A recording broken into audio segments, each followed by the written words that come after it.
No vengas por Navidad, me dijo mi madre. Esas 5 palabras pronunciadas con una frialdad que helaba el alma, fueron el detonante. Yo era Sofía, una joven que solo buscaba el amor de su familia, pero ese día en el corazón de la Ciudad de México, algo se quebró dentro de mí. Todos piensan que la Navidad es sinónimo de paz, de unión, pero para mí se convirtió en el escenario de la traición más profunda, un secreto oscuro que mi propia sangre había guardado celosamente. ¿Qué harías si descubrieras que la persona que te dio la vida, la que juró protegerte, te ha mentido durante años sobre la verdad de tu existencia? Imagina que tu pasado es una madeja de engaños, un tejido oscuro que tus seres queridos han ocultado con una frialdad que supera cualquier infidelidad.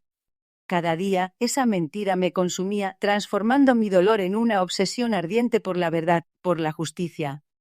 Esta es la historia de cómo una simple llamada telefónica me empujó al abismo de un secreto familiar devastador, un misterio que se remonta a décadas atrás y que involucra a la élite de la sociedad mexicana. Lo que descubrí no solo destrozó mi mundo, sino que me obligó a tomar una decisión que cambiaría mi vida para siempre. ¿Aceptaría mi destino o buscaría la venganza que mi corazón exigía? Lo que ocurrió después te dejará sin aliento. Prepárate, porque nada es lo que parece. Mi nombre es Sofía, y la cicatriz en mi alma nunca sanó del todo. Han pasado años desde que mi madre me desterró con esas palabras heladas. No vengas por Navidad. Cada diciembre, la herida se reabría, una punzada constante que me recordaba mi lugar en su vida. Ninguno. Vivía en un pequeño apartamento en la Ciudad de México, los ruidos de la calle apenas lograban ahogar el eco de su rechazo. La vida me había enseñado ser dura, a valerme por mí misma desde que era una adolescente. Este año algo cambió. Ya no era la Sofía asustada que se escondía de su pasado. Había construido una pequeña fortuna con mi negocio de importación de textiles, un imperio modesto pero mío. Mis éxitos, sin embargo, se sentían vacíos sin el reconocimiento de la única persona que importaba. El resentimiento burbujeaba en mi interior, una mezcla amarga de dolor y desafío. Me harté de la distancia, de la indiferencia. Decidí que este año las cosas serían diferentes. Mi plan era simple, pero audaz. Aparecer. Sin invitación, sin previo aviso. Imaginar la expresión en su rostro, la sorpresa, quizás incluso un atisbo de arrepentimiento, se convirtió en mi obsesión. No buscaba una reconciliación forzada, no. Buscaba confrontación, buscaba respuestas a años de silencio y desprecio. Preparé mi viaje a Querétaro, el pueblo donde mi madre, Elena, aún vivía en la casa familiar, ajena a la tormenta que se avecinaba. No sería una visita de cortesía, sino una declaración. El trayecto a Querétaro se convirtió en una especie de peregrinación cargada de resentimiento.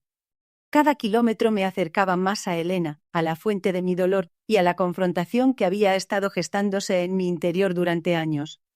En el autobús miraba por la ventana, viendo cómo el paisaje urbano se transformaba en campos verdes, y sentía como una punzada de ansiedad se mezclaba con la determinación. Esta vez, Sof no se acobardaría. Repasaba en mi mente las palabras que diría, los reproches, las preguntas sin respuesta. Imaginaba su reacción, la sorpresa en sus ojos, quizás la ira, pero esperaba también una chispa de reconocimiento, de arrepentimiento. Quería verla reaccionar. Quería que sintiera una fracción de lo que yo había sentido todos ese años. No era solo por mí, era por la Sof adolescente que lloró en silencio cada Navidad. Llegué al pueblo al atardecer. Las luces navideñas ya adornaban las calles, un cruel recordatorio de la festividad que mi madre me había negado. El aire frío me golpeó, pero mi corazón ardía con una resolución inquebrantable. Caminé hacia la casa familiar, el lugar donde crecí y donde fui herida. Cada paso era un acto de desafío, una declaración silenciosa. La vieja casona se alzaba imponente, ajena a la tormenta emocional que Sof llevaba consigo. Mi mano temblaba levemente al tocar el timbre, pero no había vuelta atrás. El eco del timbre resonó en el silencio, un sonido que me pareció inmensamente fuerte, como un disparo. Un escalofrío me recorrió la espalda, pero no de miedo, sino de anticipación. Esperé, el corazón latiéndome con fuerza en el pecho, cada segundo una eternidad. De pronto la puerta se abrió lentamente revelando la figura de Elena. Su cabello, antes negro azabache, ahora salpicado de canas, y las arrugas alrededor de sus ojos delataban el paso del tiempo, pero su mirada. Esa mirada seguía siendo la misma que me había juzgado y descartado años atrás. Sus ojos se abrieron desmesuradamente al verme, una mezcla de incredulidad y algo más que no pude descifrar. La sorpresa era evidente en su rostro, la misma expresión que había imaginado en el autobús. Por un instante el aire se volvió denso, cargado de años de silencio y dolor no expresado. Sof estaba allí, plantada frente a ella, desafiante. Elena no dijo nada, solo me observó, como si fuera un fantasma de su pasado.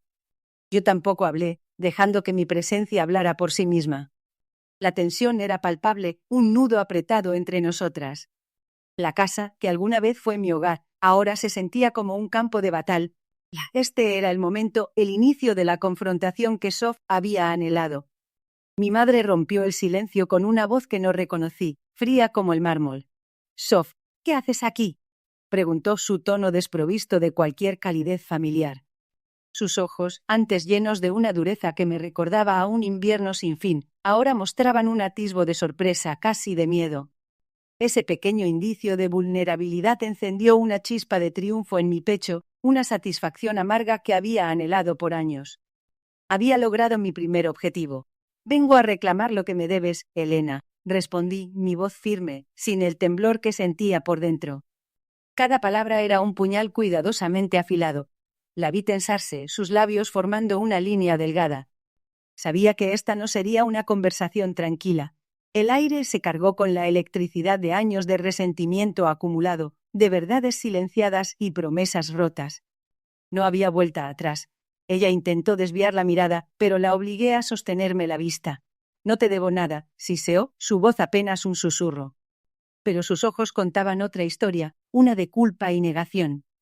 La confrontación había comenzado, y yo estaba lista para desenterrar cada dolor, cada humillación. Este no era un encuentro casual, era un ajuste de cuentas. La casa, testigo silencioso de mi infancia, parecía contener la respiración, anticipando el huracán que se desataría entre nosotras. Mi madre, Elena, seguía negando su parte, pero el temblor en sus manos delataba la verdad. «No te debo nada», repitió, aunque su voz se quebró. Observé a Sof, su mirada fija en la mía, y supe que este era el momento. Saqué de mi bolso una carpeta, sus hojas amarillentas por el tiempo. Contenía las cartas de mi abuela, la madre de Elena, que había guardado por años. «¿Leíste esto, verdad?», le pregunté, mi voz tranquila pero firme. En esas cartas mi abuela suplicaba a Elena que me apoyara, que no me abandonara, revelando el trato cruel que mi madre le había dado a ella también. Los ojos de Elena se abrieron con horror al ver la carpeta. El silencio se volvió denso, sofocante. Por primera vez en años vi en ella algo más que desprecio, miedo. Miedo a ser expuesta. «Sabías lo que me hacías», continué, mi voz subiendo un poco. «Sabías el dolor que me causabas, porque a ti te lo hicieron antes».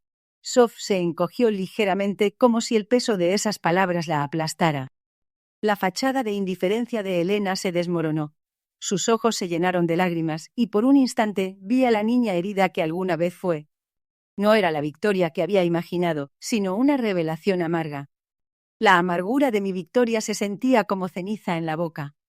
Elena, mi madre, finalmente se había quebrado, pero no era la rendición que había anhelado.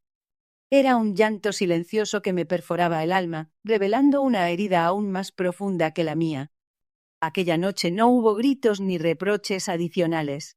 Solo un silencio pesado, roto por sus sollozos. Al día siguiente, mientras el sol apenas asomaba sobre Querétaro, me encontré a mí misma preparándole un café, algo que no había hecho en años. No hablamos mucho. Ella me contó con voz temblorosa sobre sus propios fantasmas, sobre el abandono que había sufrido de niña y cómo eso la había transformado en la mujer fría que yo conocía. Sof comprendió que su crueldad no era personal, sino un eco de su propio dolor. No hubo un abrazo, no hubo una disculpa explícita, pero en sus ojos vi un atisbo de arrepentimiento, una chispa de la madre que nunca tuve. Mi venganza no había traído la satisfacción que esperaba, sino una comprensión dolorosa. El rencor se disipó lentamente, reemplazado por una tristeza profunda por las dos. Me despedí de Elena con un simple «cuídate». Al salir de esa casa, la pesada carga que había llevado por años finalmente se aligeró. Sof no había ganado una batalla, pero había encontrado una paz inesperada. El camino de regreso a la Ciudad de México se sintió diferente, no como una huida, sino como un nuevo comienzo. Mi madre, con su rostro pálido y sus ojos llenos de miedo, finalmente lo admitió. Las palabras, lo siento, apenas un susurro, se perdieron en el eco de mis propios gritos. No era la disculpa que había anhelado durante años, no era la redención que creí necesitar. Era solo el sonido de una mujer rota, enfrentándose a las ruinas que ella misma había creado. Mientras la veía desmoronarse, no sentí la victoria que había imaginado. No hubo júbilo, solo un vacío punzante. La venganza que me había consumido por tanto tiempo se disolvió en una amarga niebla. ¿De qué servía ganar si el precio era perder una parte de mí misma? Esa noche de Navidad, bajo el cielo estrellado de México, entendí que no podía construir mi futuro sobre las cenizas de un pasado que me había quemado. No la perdoné, pero me liberé. Dejé el peso de su traición, el rencor que me ató. Subí a mi coche con el corazón aún pesado, pero con una nueva claridad. Era hora de escribir mi propia historia, una donde yo era la protagonista, no la víctima, y donde la paz, al fin, comenzaba a florecer.